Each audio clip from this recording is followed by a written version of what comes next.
Assalamualaikum warahmatullahi wabarakatuh.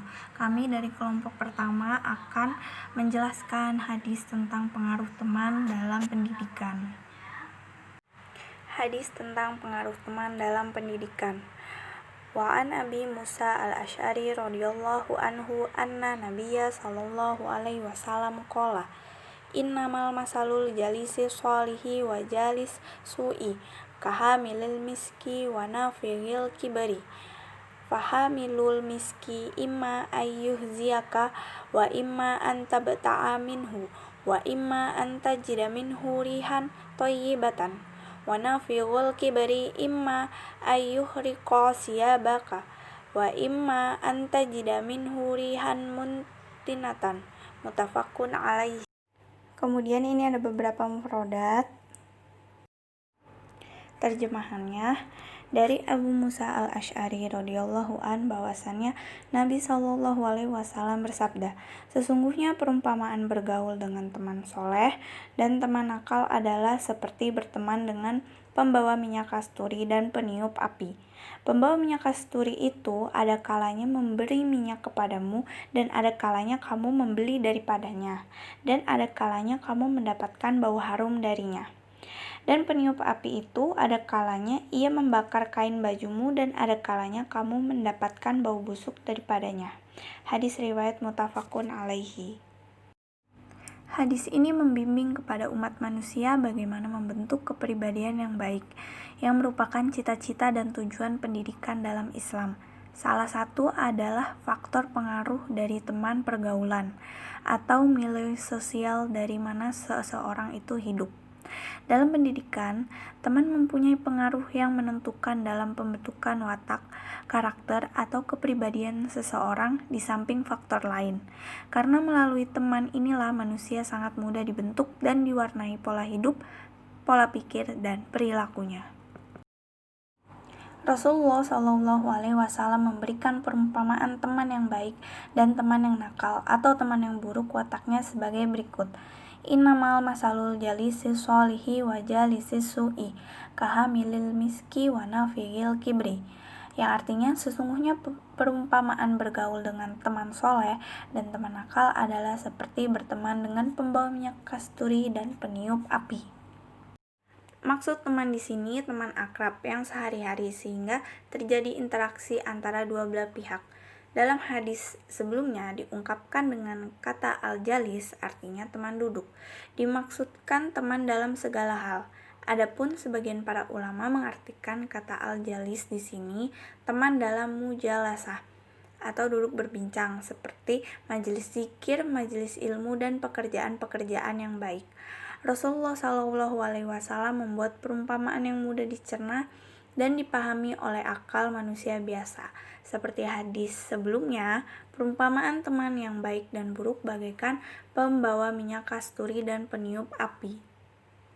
Selanjutnya persamaan teman baik dengan pembawa minyak kasturi. Yang pertama, memberi minyak wangi. Fahamilul miskin imma ayyuhziyaka, yang artinya pembawa minyak kasturi itu ada kalanya memberi minyak kepadamu. Pembawa minyak itu ada kalanya memberi minyak kepada kita secara gratis sekalipun hanya dioleskan atau satu kali semprotan. Nah, maknanya di sini berteman dengan orang soleh, kita akan mendapat pemberian manfaat dari Allah Subhanahu wa Ta'ala dan mendapat contoh serta keteladanan yang baik dari orang soleh itu. Yang kedua yaitu membeli minyak wangi. Wa imma antajida minhu rihan thayyibatan, atau ada kalanya kamu membeli daripadanya. Nah, maknanya teman soleh itu mengajarkan kebaikan kepada kita. Teman soleh itu selalu memberi nasihat, arahan, dan bimbingan kepada kita. Teman yang soleh itu selalu mengajak kebaikan dan mencegah kejahatan. Yang ketiga, ikut mencium keharuman minyak. Wa imma antajida minhu rihan thayyibatan, dan ada kalanya kamu mendapatkan bau harum darinya. Maknanya, orang yang berteman dengan orang yang soleh, citranya insya Allah terangkat menjadi harum, sebab persahabatan itu. Seseorang yang bersahabat dengan orang soleh dinilai baik, atau soleh oleh masyarakat dan dihormati. Poin kedua yaitu persamaan teman nakal dengan peniup api. Yang pertama, membakar pakaian. Wa nafigul kibri imma ayyuhriqa siyabaka, yang artinya dan peniup api itu ada kalanya ia membakar kain bajumu. Orang yang bersahabat dengan teman nakal akan terbakar kepribadiannya dan rusak akhlaknya. Yang kedua, mencium bau busuk.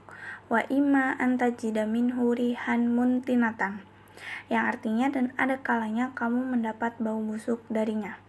Seseorang yang berteman dengan teman yang nakal menjadi busuk dan hancur, seperti seorang penjahat yang ditangkap, otomatis teman-teman di sekitarnya pun dianggap mempunyai andil yang sama. Penilaian seseorang yang didasarkan pada teman dekatnya tidak salah, karena pada umumnya kepribadian teman mempunyai pengaruh menjalar dan menular kepada teman di sekitarnya. Hal ini dikatakan Adi Al-Zaid Al-Ibadi dalam kitabnya Diwan Al-Ma'ani dan juga disebutkan oleh Al-Zarnudi dalam kitabnya Ta'lim Al-Muta'alim. Anil mar'i la tas'al wa absir qarinah fa innal qarina bil muqarrani muqtadi, yang artinya tentang kepribadian seseorang janganlah engkau tanyakan, dan lihatlah siapa temannya. Sesungguhnya teman dengan persahabatan itu pasti mengikuti. Teman mempunyai pengaruh besar yang dapat membantu kesuksesan para pengajar dan mencapai suatu tujuan dalam pendidikan. Abdullah Nasi Ulawan memberikan kriteria teman yang soleh, yang baik tidak cukup sekedar soleh, terdidik, cerdas atau pandai. Akan tetapi teman yang baik adalah yang mengkompromikan dengan sifat-sifat keutamaan soleh, takwa, berpikiran dewasa atau matang, peka terhadap problematika sosial, dan paham Islam secara benar. Poin terakhir yakni pelajaran yang dipetik dari hadis.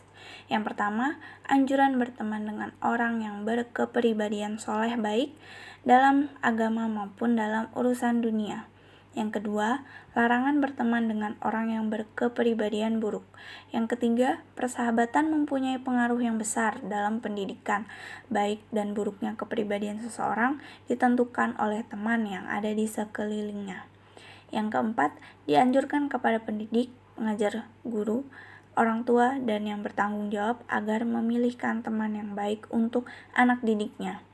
Yang kelima, hukum kesucian minyak kasturi dan kebolehan jual beli. Sekian hanya ini yang dapat kami sampaikan. Lebih dan kurangnya kami mohon maaf yang sebesar-besarnya.